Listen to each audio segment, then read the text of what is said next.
E aí, gente, tudo bem com vocês?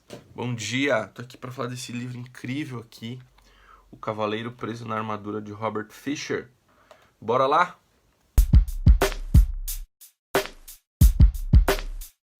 Bom, gente, vamos falar um pouquinho primeiro desse autor. Robert Fisher era um dramaturgo, ele escrevia novelas, uns trem assim, nos Estados Unidos. E ele nunca foi escritor, e ele escreveu um livro apenas, que é essa pérola aqui. Cara, esse livro é um daqueles livros que você fala, mano, por que ninguém nunca me falou desse livro? Porque ele não é um best-seller, ele não é um livro muito conhecido, provavelmente você nunca ouviu falar dele. Eu escutei falar desse livro por uma coach que eu sigo, gosto muito, que é a Marinalva.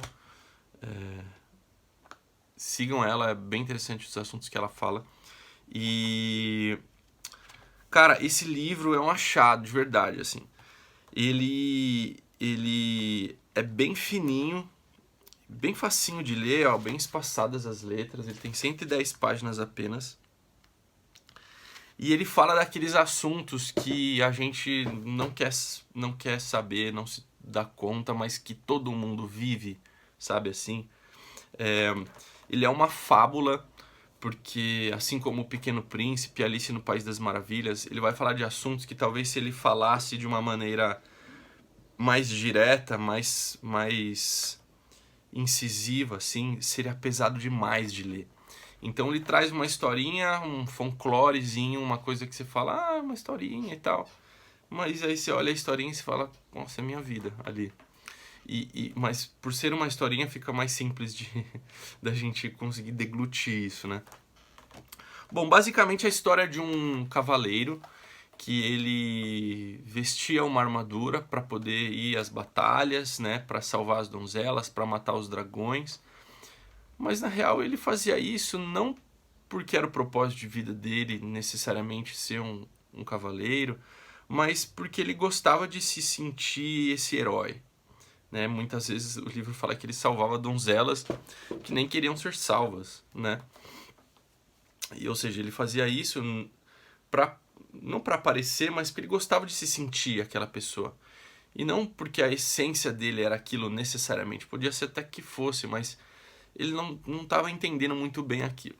E aí ele começa a vestir essa armadura e ele gosta tanto dessa armadura que ele não tira a armadura nem dentro de casa mais, nem para comer e tal. E aí o tempo vai passando e ele já não sabe mais quem ele não lembra da sua própria fisionomia. E a família dele já não lembra mais quem ele é.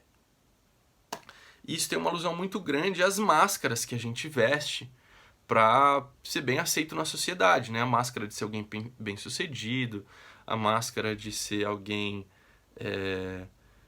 autossuficiente, né? Alguém que tem uma autoestima boa, né? A máscara do Instagram, que você tá sempre bonito, né? E aí a gente acaba vestindo essas máscaras para ser bem aceito na sociedade e às vezes a gente já não sabe mais quem a gente é sem essas máscaras. E foi o que aconteceu com esse cara, ele ficou preso nessa armadura quando ele tentou tirar, porque a mulher dele deu um ultimato nele, ele já não conseguia mais tirar. E aí ele foi saber que existia uma pessoa que podia ajudá-lo, que era um mago Merlin da história, né? Conta do rei Arthur e do mago Merlin.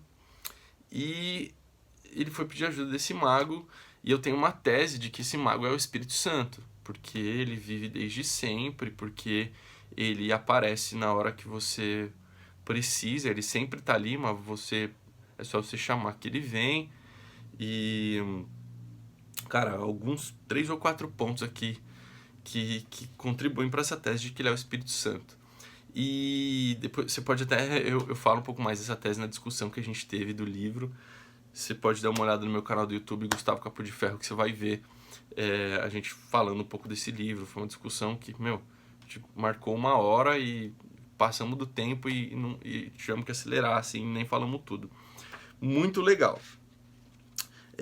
Bom, e aí ele vai se encontrar com esse Mago Merlin, e o Mago Merlin fala, cara, você precisa se conhecer, você precisa ficar sozinho um pouco, você precisa passar por 3 castelos, que são o caminho da verdade, né? É o castelo do silêncio, em primeiro lugar, que ele vai falar muito a respeito de solitude, da gente ficar sozinho, de você ouvir o seu eu interior, né?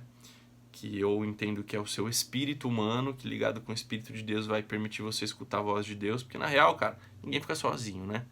Você jamais, né? Salmo 139 fala: por onde eu vou me esconder do Senhor? Se eu vou lá no mais alto monte, o Senhor está. Se eu vou no mais profundo abismo, o Senhor está. Então, na verdade, ficar sozinho é ficar só com Deus, né?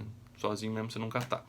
Mas, então ele vai falar desse castelo, não sei se é o castelo do silêncio que ele chama, é o castelo do silêncio, que vai falar de você ficar sozinho, escutar sua voz interior.